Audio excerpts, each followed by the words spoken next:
So you will know, first, madaming ano dito ha, indicator kung paano nyo malalaman. You will receive itong prompt na after yung i-submit yung application ninyo, you will receive itong prompt na success, you have successfully registered, and then confirmation sent to your email for please wait for approval. So yung approval nga nito is within 7 days pa naman. So sa email ito, makikita nyo din to. Good day. Thank you for submitting your application for the e-commerce Philippine Trustmark or the ECPT. So bibigyan kayo ng reference number. Ayan. And then doon din mismo sa dashboard niyo, makikita nyo dito yung status niya is hindi na draft.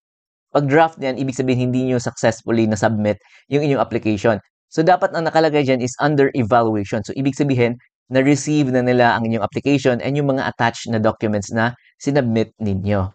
So, ayan. So, number 4. So, how do we know naman if na-approved yung ating application?